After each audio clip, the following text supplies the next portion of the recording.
Good morning, this is Katrina the Good with the Phenomena Encountered Radio Network. I am joined over here by Missy, my little Boston Terrier. I am sure that you will see her run randomly past me once in a while. But today, this morning, I would like to discuss a topic that is still very interesting to discuss and often spoke about among witches and pagans, and that is sharing our experiences of being out of the broom closet as witches and pagans to the general public and to our families. I discovered paganism when I was 19 years old, and my experiences was very positive of being open with my family, because I was living with my mom still at the time, and I was also very close with my grandmother, her mother.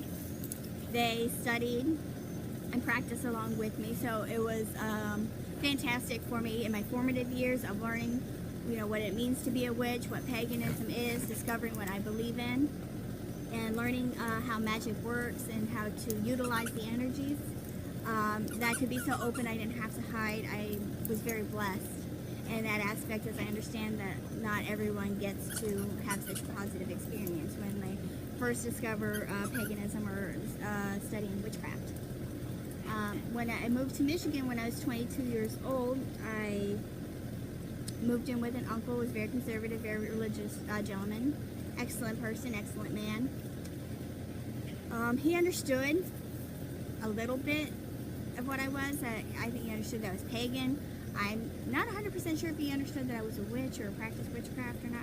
I'm not 100% sure.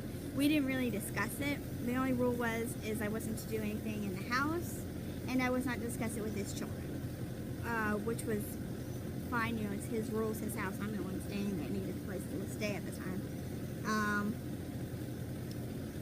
So that there was no issues there. I was there for a year, and it was fine. It really was. Also, what happened when I was 22 years old was that my now sister-in-law found a journal of mine, and things that I wrote about paganism and whatnot.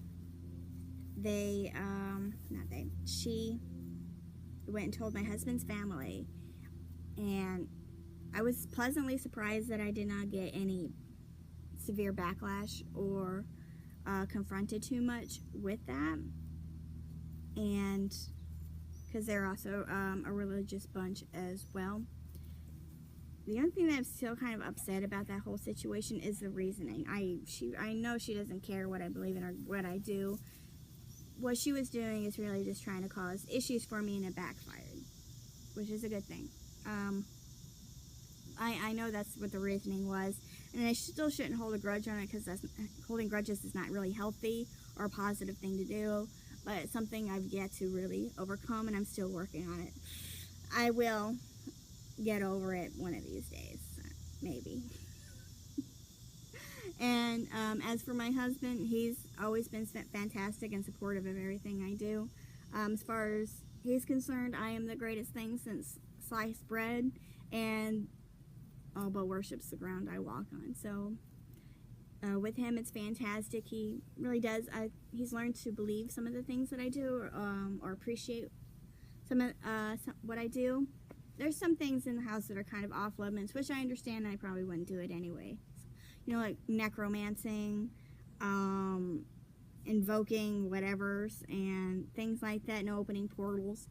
Things of that nature, and it's more not like he views it as evil. He just views it as something that is kind of a dangerous thing to do. He doesn't want to see me get hurt. He doesn't want to disrupt our peaceful lives that we have and everything like that. So, those are just kind of like stipulations. No, they're not even really stipulations that my husband discourages me from doing. But, like cottage witchery, positive vibes in the home, making magic with my food and everything like that, perfectly fine. He really enjoys it. I think he loves me. He always tells people that he loves his hippie wife, which is fantastic. So, again, I've been very blessed, really, with my situations and being open about what I do and who I was, or who I am. When I'm at work, because I am a nurse, and out in public or anything like that, I do wear my pentacle, my bridges cross here to work. I'm not, let me see. I don't really hide it. If I'm asked about it, I'll answer. But what I've learned, the best way to combat any negative, stereotypes of being a witch or being a pagan is practicing magic. Worshiping Satan, dealing dealings with the devil, black magic, hurting people, curses, the whole 9 yards. The best way to combat those negative stereotypes is to present yourself as who you are first.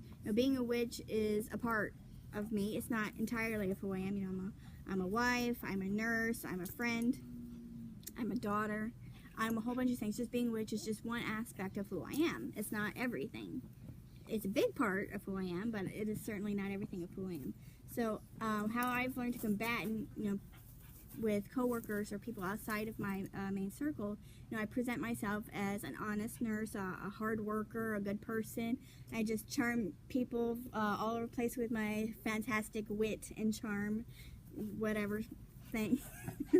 and that's how I've been able to build those relationships. And when they find out later that, oh wow, what are you believing in, or ask about my pentacles and things like that, and I explain to them, I was like, yeah, I'm a pagan, this is what I believe, this is what I do, and everything like that, and this is how I celebrate the god and the goddesses, and my main patron, Missy, goddess is Bridget, and Pan is my patron god. And once I explained that, they're like, oh, okay, I wouldn't have expected, I've gotten like, wow, I wouldn't have expected a person like you to be a witch or be a pagan or anything like that, just because you're such a good person. And I've been able to at least change at least a couple people's minds about what it means, what a witch is or what a pagan is, in a more positive light, because they got to know me first and what my beliefs are later. That's the best advice I would give anybody. To you don't go, I wouldn't see, I don't ever go up to, just reach out, hi, my name is Katrina the Good, and I am a witch. That's kind of off-putting, and that's just not how you greet people. That's the best advice I would give anyone who is nervous about coming out of the broom closet, is to be yourself first.